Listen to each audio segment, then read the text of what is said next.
Start ಮಾಡಿ. ಎಲ್ಲರಿಗೂ ನಮಸ್ಕಾರ.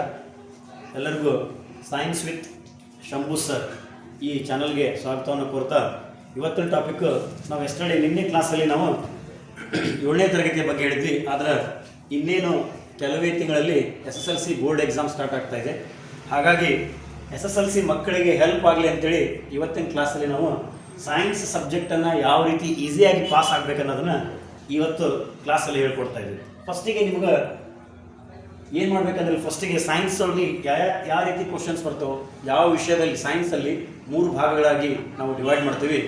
ಒಂದು ಫಿಸಿಕ್ಸ್ ಅಂದರೆ ಭೌತಶಾಸ್ತ್ರ, ಆಮೇಲೆ ಕೆಮಿಸ್ಟ್ರಿ ರಸಾಯನಶಾಸ್ತ್ರ, ಆಮೇಲೆ 3ನೇ ಭಾಗ ಸಿ ಅಂತ ಬರ್ತೈತಿ, ಪಾರ್ಟ್ ಸಿ ಅಂತ ಬರ್ತಾವೆ. ಅದೇನಪ್ಪ ಅಂದ್ರೆ ಬಯಾಲಜಿ. ಇಲ್ಲಿ ಇನ್ನೊಮ್ಮೆ ಹೇಳ್ತಾನೆ ನೋಡ್ರಿ, ಕ್ವಶನ್ ಪೇಪರ್ ಸೈನ್ಸ್ ಕ್ವಶನ್ ಪೇಪರ್ನಲ್ಲಿ 3 ಭಾಗಗಳನ್ನು ಡಿವೈಡ್ ಮಾಡಿರ್ತಾರೆ. The science question paper will be divided into 3 parts. They are the first part, the A part is physics part, and B part is chemistry, and the C part is biology. On that, the physics part consisting of 27 marks. Last year it consisting of 28 marks, but this year the physics will be 27 marks. ಫಿಸಿಕ್ಸ್ನಲ್ಲಿ ಏನಾಗ್ತದಪ್ಪ ಅಂದ್ರೆ 27 marks ಇರ್ತಾವೆ. ಆಮೇಲೆ next one ಕೆಮಿಸ್ಟ್ರಿಯಲ್ಲಿ 25 ಮಾರ್ಕ್ಸ್ಗಳು ಬರ್ತಾವೆ. Next one ಬಯಾಲಜಿಯಲ್ಲಿ ಎಷ್ಟಾಗ್ತದೆ 28 ಮಾರ್ಕ್ಸ್ಗಳು ಎಕ್ಸಾಮ್ಗೆ ಬರ್ತಾವೆ. Total ಮಾಡಿ 80 ಮಾರ್ಕ್ಸ್ ಆಗ್ತದೆ. ಅಂದ್ರೆ ಇಲ್ಲಿ ಸೈನ್ಸಲ್ಲಿ ನಾವೇನು ಮಾಡ್ತೇವೆ ಅಂದ್ರೆ, ಸೈನ್ಸಲ್ಲಿ 3 ಭಾಗಗಳನ್ನು ಮಾಡ್ತೇವಲ್ಲ. ಫಿಸಿಕ್ಸ್ಗೆ 27 ಮಾರ್ಕ್ಸ್, ಫಿಸಿಕ್ಸ್ ಚಾಪ್ಟರ್ ಇರ್ತಾವಲ್ಲ ಆ ಚಾಪ್ಟರ್ ಟೋಟಲ್ ನಿಮ್ಗೆ SSLCಯಲ್ಲಿ 13 ಚಾಪ್ಟರ್ಗಳನ್ನು ನಾವು ಕಾಣ್ತೀವಿ.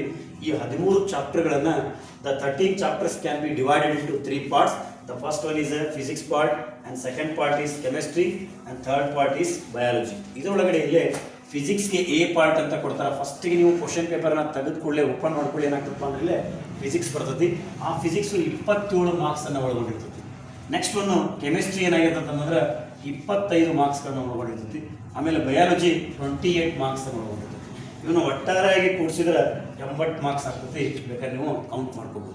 ಇಲ್ಲಿ ಹೇಳ್ಬೇಕಂತಂದ್ರೆ ಫಿಸಿಕ್ಸು ಭಾಳ ಇದ್ರಾಗ ಇಂಪಾರ್ಟೆಂಟ್ ಚಾಪ್ಟರ್ ಯಾವುದಪ್ಪ ಅಂದ್ರೆ, ಇಲ್ಲಿ ಭಾಳ ಮುಖ್ಯವಾಗಿ ನೋಡಬೇಕಾಗಿರೋದು SSLCಗೆ ನೀವು 3 ಇಂಪಾರ್ಟೆಂಟ್ ಚಾಪ್ಟರ್ಗಳನ್ನು ನೋಡ್ಬೋದು.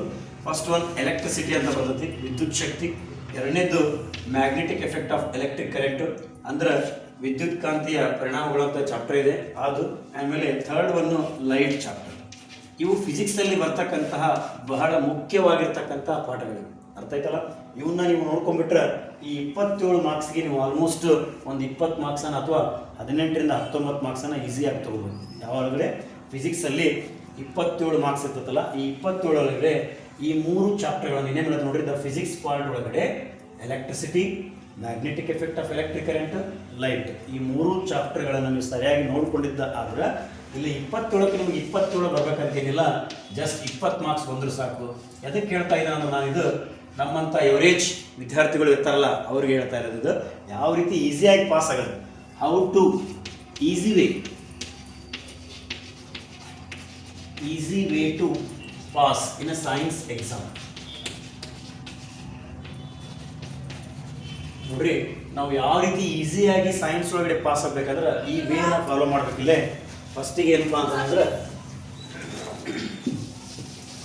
ನೋಡ್ರಿ, ಫಸ್ಟಿಗೆ ಏನಂತಂದ್ರೆ ನಾವು ಫಿಸಿಕ್ಸಲ್ಲಿ ಏನಪ್ಪ ಅಂತಂದ್ರೆ 18 ಮಾರ್ಕ್ಸನ್ನು ನಾವು ಈಸಿಯಾಗಿ ತಗೋಬೋದು. ಯಾವ ಚಾಪ್ಟರ್ ಕವರ್ ಮಾಡಿದೆ ಅಂತ ಹೇಳಿ ನಾನು ನಿಮ್ಗೆ electricity, magnetic effect of electric current, next one light, ಈ 3 ಚಾಪ್ಟರ್ನ ನೀವು ಕವರ್ ಮಾಡಿದ್ದಕ್ಕೆ ಆದ್ರೆ 18 ಮಾರ್ಕ್ಸನ್ನು ತೆಗಿಬೋದು. ಅಂದರೆ ಯಾಕೆ ಇದ್ರ ಬಗ್ಗೆ ಹೇಳ್ತಾ ಇದ್ದಾನೆ ಅಂದ್ರೆ, ನಾನು ಈಸಿಯಾಗಿ ಪಾಸ್ ಆಗೋದು ಹೆಂಗೆ ಅಂತ ನಿಮ್ಗೆ ಹೇಳ್ಕೊಡ್ತಾ ಇದ್ದೀನಿ. 27 ಮಾರ್ಕ್ಸ ತೆಗಿಬೇಕಂತ ಏನಿಲ್ಲ. ನಿಮ್ಗೆ ಬರಲಿಲ್ಲ ಅಂದರೆ ಯಾವ ರೀತಿ ಮೊದಲು ಈಸಿ ಆಗೋದನ್ನು ನೋಡ್ಕೋಬೇಕು, ಆಮೇಲೆ ರಿಸಲ್ಟನ್ನು ನೋಡ್ಕೋಬೇಕು. ಫಸ್ಟಿಗೆ ನೀವು ಪಾಸ್ ಆಗೋದು ನೋಡ್ಕೋಬೇಕು. ಫಸ್ಟಿಗೆ ನಾವು ಫಿಲ್ಮ್ಗೆ ಹೋದಾಗ ಟಿಕೆಟ್ ತೊಗೋಬೇಕು. ಟಿಕೆಟ್ ಇಲ್ಲ ಅಂದರೆ ಡೈರೆಕ್ಟಾಗಿ ನಾವು ಫಿಲ್ಮ್ ಬಿಡೋಂಗಿಲ್ಲ.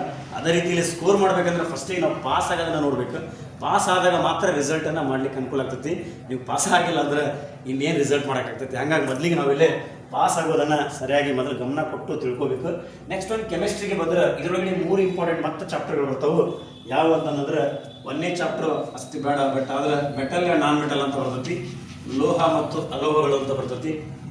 ನೆಕ್ಸ್ಟ್ ಒನ್ ಇನ್ನೊಂದು ಯಾವುದಪ್ಪ ಅಂತಂದ್ರೆ chemical reaction and equation and acid base and salt ಅಂತ ಹೇಳ್ತಾರೆ. ನೋಡಿ ಇನ್ನೂ ಬೆಳೆದ ನಿಮಗಿಲ್ಲ ಇನ್ನೊಂದು ಚಾಪ್ಟರ್, ಬಟ್ ಇವು ಮುಖ್ಯ ಚಾಪ್ಟರ್ಗಳು. ಅಂದರೆ ಕೆಮಿಸ್ಟ್ರಿ ಅಂದರೆ ರಸಾಯನಶಾಸ್ತ್ರದಲ್ಲಿ ಬರ್ತಕ್ಕಂತಹ ಅತಿ ಮುಖ್ಯವಾಗಿರ್ತಕ್ಕಂಥ ಚಾಪ್ಟರ್ಗಳು ಯಾವಪ್ಪ ಅಂತಂದ್ರೆ ಇನ್ನೊಂದನ್ನು ಬಿಟ್ಟೆ ನಾನು ಕಾರ್ಬನ್ ಮತ್ತು ಅದರ ಸಂಯುಕ್ತಗಳು, ಕಾರ್ಬನ್ ಆ್ಯಂಡ್ ಇಟ್ ಕಂಪೌಂಡ್ಸ್ ಅಂತ ಹೇಳ್ತಾರೆ.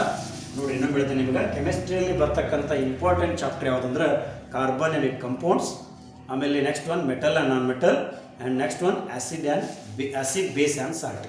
ಈ 3 ಚಾಪ್ಟರ್ನ ನೀವು ಸರಿಯಾಗಿ ಕರೆಕ್ಟಾಗಿ ಗಮನ ಇಟ್ಟು ಓದಿದ್ದ ಕರೆ ಆದ್ರೆ ನೀವು ಇಲ್ಲಿ 25ಕ್ಕೆ ಅಟ್ಲೀಸ್ಟ್ 15 ಮಾರ್ಕ್ಸ್ ಅಂತೂ ಆರಾಮಾಗಿ ತೆಗಿಬೋದು.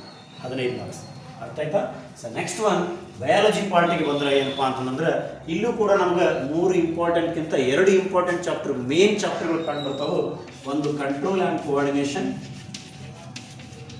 ಆ್ಯಂಡ್ ಎರಡನೇದು ಯಾವುದಪ್ಪ ಅಂತಂದ್ರೆ ಲೈಫ್ ಪ್ರೊಸೆಸ್ ಅಂತ ಕರೀತಾರೆ. ಈ 2 ಚಾಪ್ಟರ್ ನೀವು ಸರಿಯಾಗಿ ನೋಡ್ಕೊಂಡ್ಬಿಟ್ರೆ, ಹೇಳ್ತಾ ಇದ್ದೀನಿ ಕೇಳಿ ವಿದ್ಯಾರ್ಥಿಗಳೇ, ಇಲ್ಲಿ 2 ಚಾಪ್ಟರ್ ನೀವು ಸರಿಯಾಗಿ ನೋಡ್ಕೊಂಡ್ಬಿಟ್ರೆ ನಿಮ್ಗೆ ಏನೋ ಇಲ್ಲ ಅಂದ್ರೂ ಇಲ್ಲ ಜಸ್ಟ್ 14 ಮಾರ್ಕ್ಸ್ ಅಂತೂ ಈಸಿಯಾಗಿ ಬರ್ತವೆ. 14 ಇಲ್ಲ ಅಂದ್ರೂ ಎಷ್ಟಪ್ಪ ಅಂತಂದ್ರೆ 17 ಮಾರ್ಕ್ಸ್ ಅಥವಾ 15 ಇಟ್ಕೊರಿ, 15 ಮಾರ್ಕ್ಸ್ ಈಸಿಯಾಗಿ ನೀವು ತೊಗೋಬೋದು. ಇದಕ್ಕೆ ಇನ್ನೊಂದು ಚಾಪ್ಟರ್ನ ಆ್ಯಡ್ ಮಾಡ್ಕೊರಿ, control and coordination, life process. ಇನ್ನೊಂದು ಈಸಿ ಇರ್ತಕ್ಕಂಥ ಚಾಪ್ಟರ್ ಯಾವುದಪ್ಪ ಅಂದ್ರೆ ಅವರ್ ಎನ್ವೈರನ್ಮೆಂಟ್ ಅಂತ ತಗೋರಿ.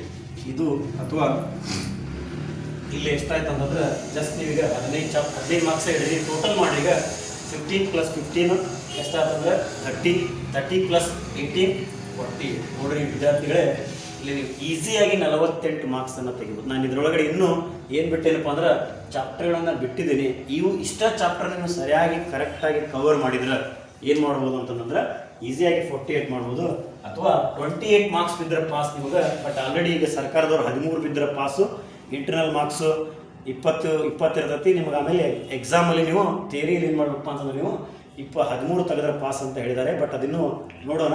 ಬಟ್ ಇಲ್ಲಿ 28 ತೆಗೆಯೋದ್ರ ಬಗ್ಗೆ ನಾನು ಹೇಳ್ತಾ ಇದ್ದೇನೆ. 48 ಅಂತ ಹೇಳಿ ನಾನು ಈ ಚಾಪ್ಟರ್ ಒಳಗಡೆ. ಇದರೊಳಗಡೆ ಇನ್ನೂ ನೀವು ಬೇಕಿದ್ರೆ ಮೇಲಿಂದ 18 ಮಾರ್ಕ್ಸನ್ನು ಬಿಟ್ಟರೂ ಕೂಡ 30 ಮಾರ್ಕ್ಸನ್ನು ಈಸಿಯಾಗಿ ತೆಗಿಬೋದು. ಇನ್ನೂ ಉಳಿಕಿದ್ದ ಚಾಪ್ಟರ್ಗಳ ಬಗ್ಗೆ ಇನ್ನೂ ನೋಡ್ಕೊಂಡ್ರೆ ಇನ್ನೂ ಹೆಚ್ಚಿಗೆ ಮಾರ್ಕ್ಸ್ ತೆಗಿಬೋದು. ಇದು ಈಸಿ ವೇ. ಇದ್ರದ್ದು ಮುಂದಿನ ವಿಡಿಯೋನ ಮತ್ತೆ ನಾನು ನಿಮಗೆ ಹೇಳ್ತೇನೆ ಯಾವ ರೀತಿ ಇದರೊಳಗಡೆ ಯಾವ ಚಾಪ್ಟರ್ ಒಳಗಡೆ ಯಾವ ಕಾನ್ಸೆಪ್ಟನ್ನು ನೋಡ್ಕೋಬೇಕಂತೇಳಿ. ಇದು ಇಂಗ್ಲೀಷ್ ಮೀಡಿಯಮ್ ಇರ್ಬೋದು, ಕನ್ನಡ ಮೀಡಿಯಮ್ ಇರ್ಬೋದು, SSLC ಮಕ್ಕಳಿಗೆ ಎಲ್ಲರಿಗೂ ಕೂಡ ಈ ವೇಯನ್ನು ಫಾಲೋ ಮಾಡಿದ್ದ ಖರೆ ಆದರೆ ನೀವು ಮುಂದೆ SSLC ಎಕ್ಸಾಮಲ್ಲಿ ಎಲ್ಲರೂ ಕ್ಲಿಯರ್ ಮಾಡ್ತೀರಿ, ಈಸಿಯಾಗಿ ಪಾಸ್ ಆಗ್ಬೋದು ಅಂತ ಹೇಳ್ತಾ ಇವತ್ತಿನ ಕ್ಲಾಸನ್ನು ಮುಗಿಸ್ತೀನಿ. ಇದರ ಮುಂದಿನ ತರಗತಿಯನ್ನು ಮತ್ತೆ ನಿಮಗೆ ನಂತರ ತಿಳಿಸಲಾಗ್ತದೆ. ಹಾಗೆ ಈ ಮುಂದಿನ ತರಗತಿ ನಿಮಗೇನಾದರೂ ಗೊತ್ತಾಗಬೇಕಪ್ಪ ಅಂತಂದರೆ ಎಲ್ಲರೂ ನಮ್ಮ ಚಾನಲ್ನ ಸೈನ್ಸ್ ವಿತ್ ಶಂಭು ಸರ್ ಅನ್ನೋ ಈ ಚಾನಲನ್ನು ಸಬ್ಸ್ಕ್ರೈಬ್ ಮಾಡಿರಿ, ಲೈಕ್ ಮಾಡಿರಿ, ಆದಷ್ಟು ಎಲ್ಲರಿಗೂ ಶೇರ್ ಮಾಡಿರಿ, ಎಲ್ಲ ಮಕ್ಕಳಿಗೂ ಕೂಡ ಸಹಾಯ ಆಗಲಿ. ಮತ್ತೆ ನಿಮ್ಗೆ ಏನಾದ್ರು ಡೌಟ್ ಇದ್ರೆ ಇದ್ರ ಬಗ್ಗೆ ಏನೋ ಅರ್ಥ ಆಗಿಲ್ಲ ಅಂತಂದ್ರೆ ನಮಗೆ ಕಮೆಂಟ್ ಮಾಡಿರಿ. ಕಮೆಂಟ್ ಮಾಡೋ ಮುಖಾಂತರ ನೀವು ಆನ್ಸರ್ನ ಪಡ್ಕೋಬೋದು. ಧನ್ಯವಾದ.